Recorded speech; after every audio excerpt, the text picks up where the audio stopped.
तो पहले तो हमें एरे का मतलब समझना होगा। एरे क्या होता है? तो array is a linear collection of similar items. एक जैसी चीज़ों का एक लीनियर कलेक्शन होता है। अगर मैं बहुत सारे आइटम्स, कोई भी चीज़ें जो एक जैसी हों, उनको एक लाइन में रख दूं तो उसको हम कहते हैं एरेज। तो एरे को यहाँ हम सब्सक्रिप्ट वेरिएबल भी बोलते हैं। अब ये क्यों ऐसा बोलते हैं और एरे एग्जैक्टली क्या होता है, इस बात को समझने के लिए हम लोगों को एक एग्जाम्पल देखना पड़ेगा। तो हमें ये समझना पड़ेगा कि भाई एरे क्यों यूज करना है। ये एरे क्या होता है, इसको समझने से पहले हम समझेंगे कि एरे को यूज क्यों करना है। तो चलिए मैं आपसे एक सवाल पूछता हूं कि यदि आपको कहूं कि एक प्रोग्राम आपको बनाना है to calculate average of 3 numbers. ठीक है, आपको क्वेश्चन बहुत सिंपल लगेगा। 3 नंबर्स यूजर से इनपुट कराना है, उसके बाद उसका एवरेज निकाल के प्रिंट कराना है। सिंपल सा प्रोग्राम है, आप सभी बना सकते हैं। अब अभी बनाना नहीं है, अभी मेरे कुछ सवालों का आपको जवाब देना है। जैसे पहला सवाल यह है कि आप इस प्रोग्राम में कुल मिलाकर कितने वेरिएबल्स बनाएंगे।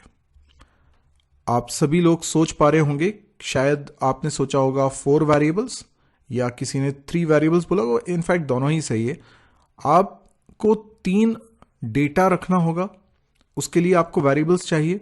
फिर आप उसका एवरेज कैलकुलेट करके रिजल्ट को भी अगर किसी वेरिएबल में रखना चाहते हैं तो चौथा वेरिएबल भी चाहिए। तो आप सभी लोग कह रहे हैं 3 या 4 वेरिएबल्स आपको बनाने होंगे। अच्छा, आप इन वेरिएबल्स के नाम क्या रखेंगे? जैसे 3 डेटा को रखने के लिए जो वेरिएबल्स आप बना रहे हैं उनके नाम क्या रखेंगे? आप सभी सोच रहे होंगे कुछ भी, लेकिन कुछ भी का मतलब आप एग्जैक्टली बताइए ना, क्या नाम रखेंगे? आप सोच रहे हैं ABC। अच्छा, आप कुछ भी बोल रहे हैं लेकिन उसके बाद भी आप सोच रहे हैं ABC। यानी ज्यादातर लोग यही सोचते हैं। यानी सबसे पहले हम प्रोग्राम बनाते हैं तो हमारे दिमाग में जब वेरिएबल्स के नाम का कुछ ख्याल आता है तो हम लोग हमेशा क्या सोचते हैं? ABC। क्यों भाई ABC क्यों? XYZ भी हो सकते थे या कुछ और भी नाम हो सकते थे, अल्फा बीटा गामा जैसा भी कुछ नाम रख सकते थे, लेकिन हमारे दिमाग में ABC ही क्यों आता है? ABC इसलिए आता है क्योंकि एक ह्यूमन टेंडेंसी होती है कि वो पैटर्न को इजीली याद रखता है। इसलिए इजी नाम उसके लिए तब होंगे जब उनमें कोई एक रिदम होगी, कोई लॉजिक होगा। तो अल्फाबेटिकल ऑर्डर में, क्योंकि हमें अल्फाबेट्स याद होते हैं, ABCD याद होती है, तो हमने कहा कि पहले वेरिएबल का नाम A, दूसरे का नाम B, तीसरे का नाम C रखेंगे। तो ये एक तो अल्फाबेट्स की शुरुआत के 3 अल्फाबेट्स हैं, लेटर्स हैं और सीक्वेंस में है, तो इनको याद रखना आसान हो जाता है। तो यही एक सोच होती है हमारी, जिससे कि हम इजीली याद भी रख पाते हैं। तो हम लोग ज़्यादा अलग अलग यूनिक नेम को याद रखना डिफिकल्ट मानते हैं, बजाय इसके कि उसमें कोई एक लॉजिकल पैटर्न हो तो हम उसको याद रख सकते हैं।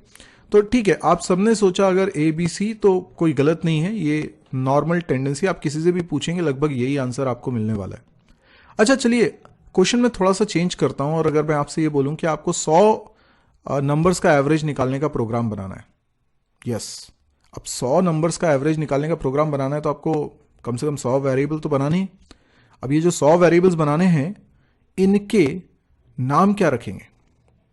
अब आपको थोड़ी सी परेशानी हुई होगी। अब आप इसके नाम ABC जैसा नहीं रखेंगे, क्योंकि आप सोचेंगे कि Z के बाद फिर क्या नाम रखें। कोई एक लॉजिकल सीक्वेंस नहीं बनेगा ना उसके आगे। कुछ भी आप रखेंगे तो वो एक ऑब्वियस नहीं होगा कि भाई Z के बाद तो इसी को आना था, ऐसा तो कुछ होगा नहीं। तो फिर आप क्या नाम रखेंगे? हाँ, आप कह सकते हैं A1, A2, A3, A4। बिल्कुल, आप नंबर्स को शामिल करेंगे क्योंकि नंबर्स इनफाइनाइट तक जा सकते हैं, तो हमारे पास रेंज की कोई कमी नहीं होगी। तो यस, आप इसके नाम रखेंगे A1, A2, A3, A4। लेकिन प्रॉब्लम यहीं खत्म नहीं होती है, प्रॉब्लम और भी है। जैसे मैं आपसे पूछता हूं कि अगर वेरिएबल्स आप बना रहे हैं A1, A2, A3 ऐसे 100 तक, तो कैसे बनाएंगे? क्या आप लिखने वाले हैं प्रोग्राम में मेन, और उसके बाद फिर आप लिखने वाले हैं इंट A1, A2, A3।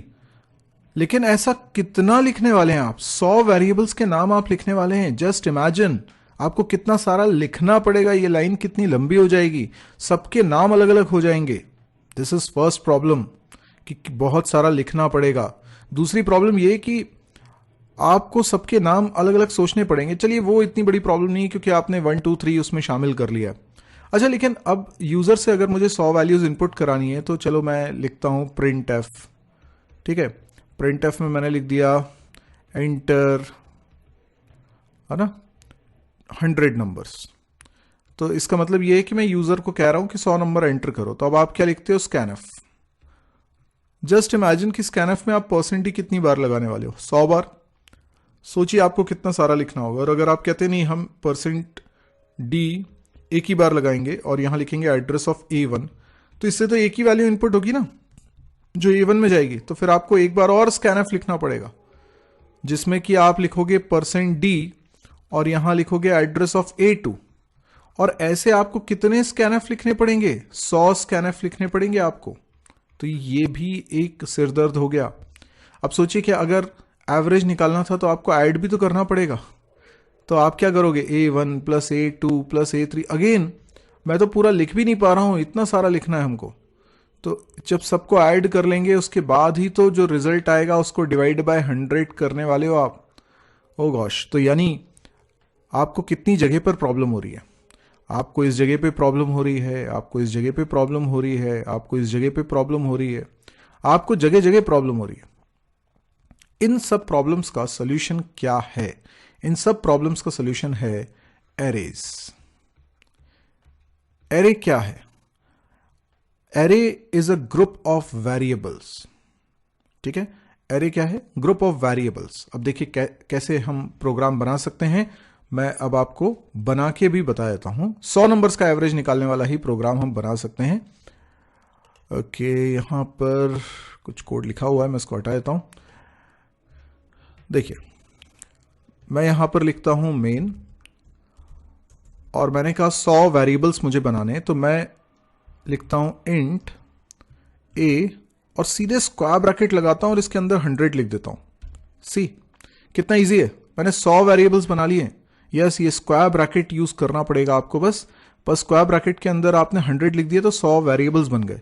अब आपको कितना सारा लिखना नहीं पड़ा, उनके नाम सोचने में मेहनत नहीं करनी पड़ी, आपने सीधे सीधे एक ग्रुप ऑफ वेरिएबल्स बना दिया। इसी को हम एरे बोलते हैं। एरे इसी तरीके से बनता है।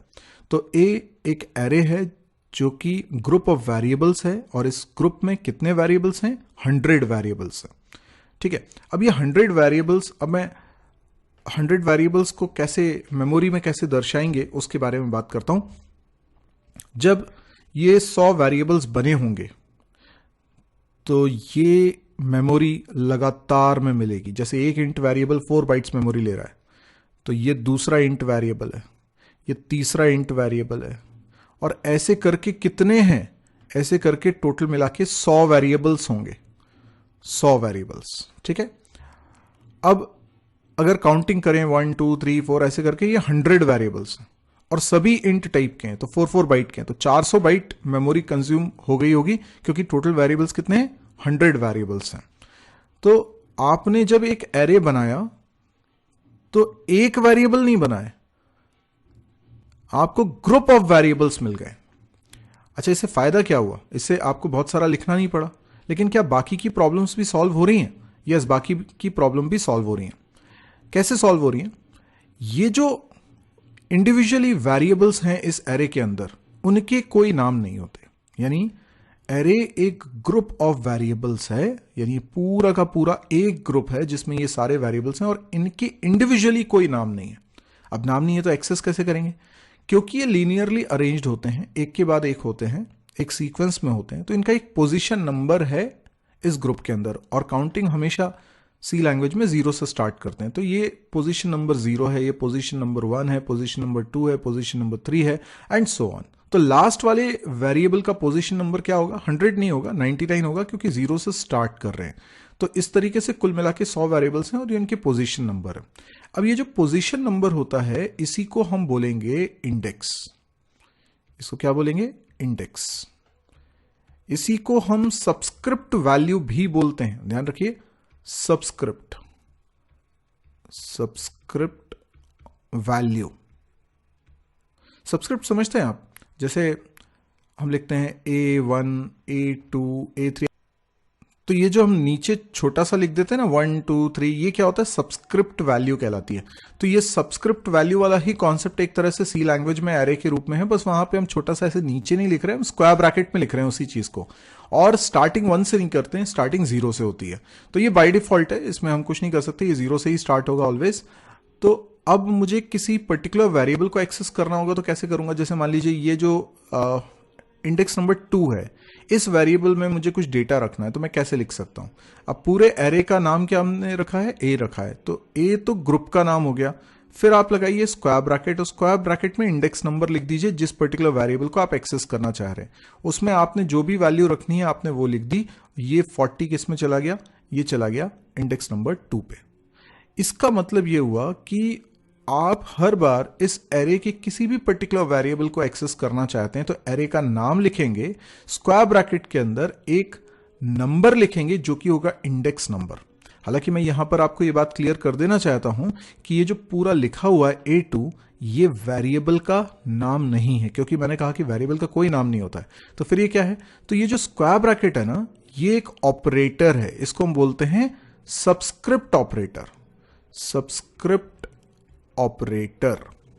और हम जानते हैं कोई भी ऑपरेटर होगा तो उसे ऑपरेंड्स चाहिए अपना काम करने के लिए, वैसे ही इस ऑपरेटर को भी ऑपरेंड्स चाहिए। एक ऑपरेंड कौन है? ए, और दूसरा ऑपरेंड क्या है? ये 2। तो ये 2 ऑपरेंड्स हैं।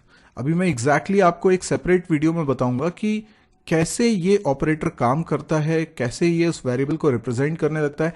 लेकिन अभी के लिए आप इतना याद रखिए कि ये वेरिएबल का नाम नहीं है A2। A2 एक एक्सप्रेशन है। एक्सप्रेशन क्या होता है? जिसमें ऑपरेटर होते हैं, ऑपरेंड्स होते हैं। तो ये एक एक्सप्रेशन है जिसमें स्क्वायर ब्रैकेट एक ऑपरेटर है और ए और 2 उसमें ऑपरेंड्स हैं, जिसमें कैलकुलेशन होके जो रिजल्ट आ रहा है वो बन रहा है इस वेरिएबल का रिप्रेजेंटेशन, और उसके अंदर मैं असाइन करवा रहा हूं 40। इस तरीके से यहां पे डेटा जा रहा है 40। अब मजेदार बात क्या है, क्योंकि A2 नाम नहीं है, ये एक एक्सप्रेशन है, तो यहां पर जो स्क्वायर ब्रैकेट के अंदर मैंने नंबर लिखा है ये एक ऑपरेंड, ए दूसरा ऑपरेंड हो गया, ये एक ऑपरेंड है। तो इस ऑपरेंड को आप वेरिएबल से भी हैंडल कर सकते हो, मतलब ऐसा भी लिख सकते हो ए स्क्वायर ब्रैकेट आई, ये भी पॉसिबल। अब ए और आई दोनों क्या है? ऑपरेंड्स है। अब आई की जो वैल्यू है मैं एक लूप की मदद से बारी बारी से 0 से लेकर 99 तक चला दूं, तो ये A0, A1, A2 यानी इस पूरी सीरीज का एक एक वेरिएबल बारी बारी से मैं एक्सेस कर पाऊंगा, रिप्रेजेंट कर पाऊंगा। तो देखिए इस प्रोग्राम में हम अब कुछ ऐसा ही करने वाले हैं। तो मैं यहां पर एक वेरिएबल बना लेता हूं i नाम का, और अब मैंने यूजर को एक मैसेज दिया, एंटर 100 नंबर्स। ठीक है, इसके बाद स्कैनफ लिखना है। अब जैसे स्कैनफ लिखते हैं, हमने अभी तक सोचा था कि 100 बार स्कैनफ लिखेंगे। %d लिखना होगा, %d के बाद एड्रेस ऑफ पहले वेरिएबल का नाम, पर यहां पहले वेरिएबल का नाम क्या होगा? नाम तो होगा नहीं, उसको रिप्रेजेंट करने का जरिया होगा a लिखेंगे, फिर स्क्वायर ब्रैकेट में 0 लिखेंगे। तो ये पहले वेरिएबल की बात होगी। लेकिन मुझे ऐसे 100 वेरिएबल्स में डेटा रखना है, सब कुछ ऐसे ही लिखना होगा स्कैनफ, लेकिन यहां पे 0 की जगह 1, फिर 2, फिर 3 ऐसे आना चाहिए 99 तक। तो इस जगह पर मैं लिख देना चाहता हूं i, और इस पूरे स्कैनफ स्टेटमेंट को लूप में लगा देना चाहता हूं। तो फॉर i की वैल्यू 0 से लेकर i less than equal to 99 तक मैं चला देता हूं, तो i प्लस प्लस, और ये जो स्कैनफ है ये इस लूप की बॉडी के अंदर हो गया। That's it. हमने 100 वैल्यूज इनपुट करा ली और देखिए कितनी आसानी से हो गई। अच्छा, ना केवल इतना, अगर हमें 100 वैल्यूज ऐड भी करनी है तो बहुत इजीली हो जाएंगे। वैसे मैं इसी फॉर लूप में कर सकता हूं, पर मैं एक सेपरेट लूप लगाकर आपको समझा देता हूं। i की वैल्यू 0 से लेकर i less than equal to 99, i plus plus. मैंने फिर से उसी तरीके से लूप लगाया, और ये लूप लगाने का जो स्टाइल है इसको आप समझिए। ये i की वैल्यू को, जो कि इंडेक्स नंबर को रिप्रेजेंट कर रहा है, 0 से लेकर 99 तक ले जा रहे हैं। तो इस लूप 100 बार चलेगा और हर बारी में ये i की एक नई वैल्यू होगी, जो कि एरे ग्रुप के अंदर जितने वेरिएबल्स हैं बारी बारी से उनके इंडेक्स बनते जाएंगे। तो अगर मैं इसमें कहीं पर लिखता हूं AI, तो मैं बारी बारी से एरे के एक एक वेरिएबल को रिप्रेजेंट कर पा रहा हूं। तो मैं क्या करता हूं, अब मुझे एडिशन करना है ना, तो मैं एक सम नाम का वेरिएबल या s नाम का वेरिएबल ले लेता हूं, जिसमें इनिशियली 0 रख लेता हूं और क्यूमुलेटिव स्टाइल में सम कर देता हूं। मुझे करना क्या पड़ेगा, s में असाइन करूंगा s प्लस AI। आपको क्यूमुलेटिव स्टाइल में ऐड करना आता है तो आपको समझ में आ रही होगी स्टेप। अब सोचिए 100 बार चलेगी, पहले s में 0 रहेगा, 0 में A0 जुड़ जाएगा, जो रिजल्ट आएगा s में स्टोर हो जाएगा, फिर उस रिजल्ट में अगली बार A1 जुड़ेगा, फिर रिजल्ट में A2 जुड़ेगा, इस तरीके से सम हो जाएगा। अब मुझे एवरेज निकालना है। एवरेज निकालने के लिए मैं एक वेरिएबल बना लेता हूं फ्लोट टाइप का AVG, और इसके बाद AVG assign S divided by 100.0, ठीक है ना। 0.0 जरूरी है क्योंकि नहीं तो इंटीजर इंटीजर के बीच में ऑपरेशन करेंगे तो रिजल्ट इंटीजर ही आ जाएगा। एवरेज इज %f, और यहां पर AVG की वैल्यू प्रिंट करा देता हूं। तो देखिए आप, ये हमारा बन गया 100 नंबर्स को एवरेज निकालने वाला प्रोग्राम। लेकिन मैं रन करूंगा तो 100 वैल्यूज अभी हमको इनपुट भी करनी पड़ेगी। मैं जल्दी से बताना चाह रहा हूं। तो अगर इस प्रोग्राम में हमें चेंजेस करने पड़े, 1000 नंबर्स का भी एवरेज निकालना पड़ेगा, तो मुझे ज्यादा चेंज नहीं करना पड़ेगा। ये जो 100 लिखा है उसकी जगह मुझे 1000 करना पड़ेगा, और जहां 99 लिख रहा हूं वहां पे आपको 999 लिखना पड़ेगा। और जब डिवाइड कर रहे हैं एवरेज निकालने के लिए तो 100 से ना डिवाइड करके 1000 से डिवाइड करेंगे। इसी तरीके से 10 नंबर का एवरेज निकालना है तो आप देखिए प्रोग्राम में कितना मामूली सा फेरबदल करेंगे और आपका पूरा प्रोग्राम तैयार हो जाएगा। यस, तो ये देखिए 10 नंबर का एवरेज का प्रोग्राम हमने बना लिया। अब मैं इसको रन करके और आपको दिखा देता हूं। ये हमारा प्रोग्राम बिल्कुल बन चुका है। ये मैंने इसको रन कर दिया है। देखें आउटपुट क्या आता है। Enter 100 numbers, sorry 10 numbers. तो मैंने 10 नंबर एंटर करे, फॉर एग्जांपल 30, 40, 70, 90, 10, 20, 50, 60, 80, 100, ठीक है। So the average of these 10 numbers is 55। बिल्कुल सही भी है रिजल्ट, 55 इसका एवरेज आ रहा है। तो आपको समझ में आ गया कि ये कैसे हमने प्रोग्राम बनाया। तो मेन बात तो ये थी कि हमें एरे के कॉन्सेप्ट कुछ समझ में आया। हालांकि अभी मैं इनके रूल्स को अलग से डिस्कस करूंगा, पर मोटे मोटे तौर पे अभी मैं थोड़ा सा रिवाइज करा देता हूं कि एरे क्या है। It is a group of variables of same type. यानी आप जब लिखते हैं इंट a 100, तो वो 100 के 100 वेरिएबल इंट टाइप के हो गए। इंट की जगह फ्लोट लिखेंगे तो सारे 100 के 100 फ्लोट टाइप के हो जाएंगे। तो एक ही टाइप के होना जरूरी है। Variables in an array are linearly arranged and identified by their position number, also known as index. Array index हमेशा 0 से स्टार्ट होता है, और जो स्क्वायर ब्रैकेट है ये सबस्क्रिप्ट ऑपरेटर कहलाता है। ये स्क्वायर ब्रैकेट स्पेसिफिकली सी लैंग्वेज में केवल एरे के लिए ही यूज होता है और कहीं इसका इस्तेमाल नहीं होता है। तो आज के लिए इतना ही। अगले वीडियो में हम एरे को और एक्सप्लोर करेंगे। Thank you.